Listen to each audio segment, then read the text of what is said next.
मित्रांनो, पावसाळा म्हटलं की निसर्गात भ्रमंती करण्यासाठी पर्वणी असते. त्यात गोवा म्हणजे निसर्गाने मुक्त हस्ताने उधळण केलेला प्रदेश. पावसाळ्यात गोव्याच्या निसर्गात दुपटीने वाढ होते. हिरवाईने नटलेला गोवा पाहण्यासाठी देश विदेशातील पर्यटक हजेरी लावत असतात. धबधब्याचा खळखळाट, पाण्याचा थंड शिडकाव आणि सभोवतालचा हिरवागार निसर्गरम्य मनाला एक नवा श्वास देतो.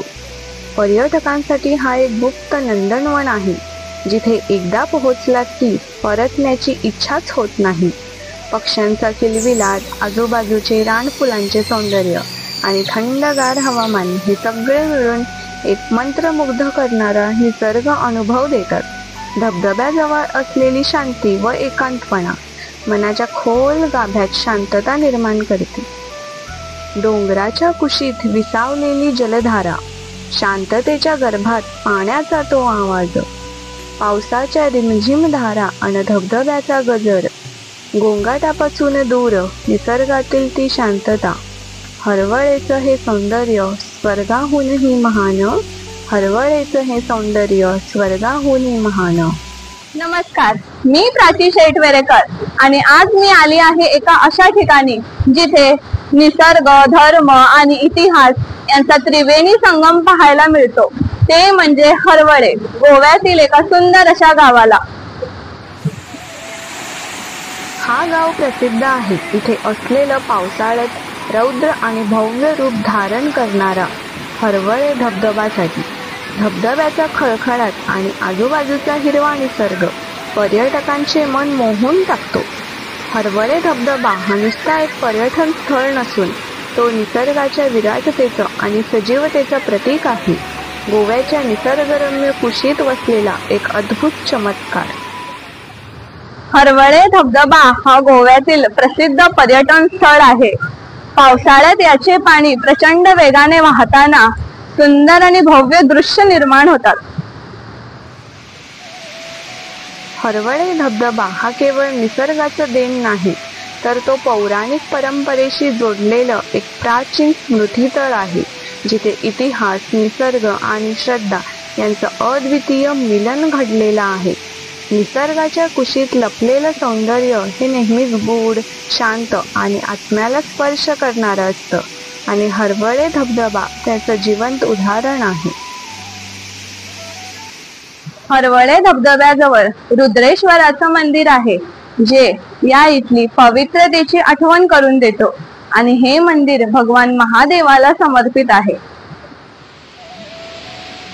हे प्राचीन शिव मंदिर हरवळे धबधब्याच्या अगदी शेजारी वसलेलं आहे. त्यामुळे धबधब्याचा आवाज आणि मंदिराचं शांत वातावरण यांचा सुरेख संगम अनुभवायला मिळतो.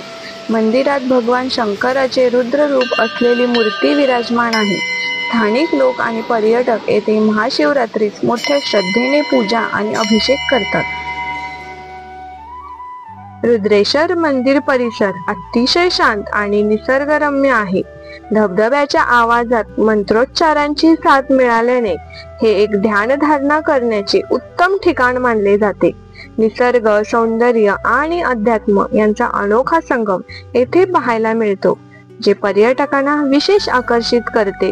रुद्रेश्वर मंदिराची बांधणी पारंपरिक गोमंतकीय शैलीत असून त्यामध्ये प्राचीन दगडी कलाकृती दिसून येतात. हे मंदिर हरवळे धबधब्याच्या अगदी जवळ असलेल्या दरीत बांधले गेले आहे. बांधकाम करताना त्या भागाचा निसर्ग, दगडांचे प्रकार आणि पाण्याचा प्रवाह यांचा विचार केला गेला होता. रुद्रेश्वर मंदिर आणि हरवळे धबधबा यांचे एकत्रित दर्शन म्हणजे एक दिव्य अनुभव. त्यामुळे हे ठिकाण गोव्याच्या प्रसिद्ध धार्मिक पर्यटन स्थळापैकी एक आहे. हे मंदिर केवळ एक धार्मिक स्थळ नाही, तर गोमंतीय स्थापत्यशैली, भक्ती आणि निसर्ग यांचा सुरेख संगम असलेले ऐतिहासिक स्थान आहे. हरवळे धबधब्याच्या अगदी जवळ पांडव केव नावाची एक प्राचीन गुफा आहे. लोककथेनुसार महाभारत काळात पांडवांनी काही काळ अज्ञातवासात असताना इथे आश्रय घेतला होता असे मानले जाते. लेण्यातील कोरीव काम आणि शांत वातावरण इतिहासप्रेमींना वेगळ्या जगात घेऊन जातात। या गुफांमध्ये त्यांनी तपश्चर्या केली, ध्यानधारणा केली आणि निसर्गाच्या सानिध्यात राहून आत्मबल वाढवलं अशी श्रद्धा आहे। असे मानले जाते की हा धबधबा पांडवाच्या काळापासूनच अस्तित्वात आहे आणि त्यामुळे या स्थळाला धार्मिक आणि ऐतिहासिक महत्त्व प्राप्त झाले आहे। आजही अनेक श्रद्धाळू पर्यटक या गुफांना भेट देतात आणि त्या जलप्रवाहाच्या सानिध्यात आध्यात्मिक शांतता अनुभवतात। तुम्हाला इतिहासाची आवड असेल तर या ठिकाणाला नक्की भेट द्यायला हवी।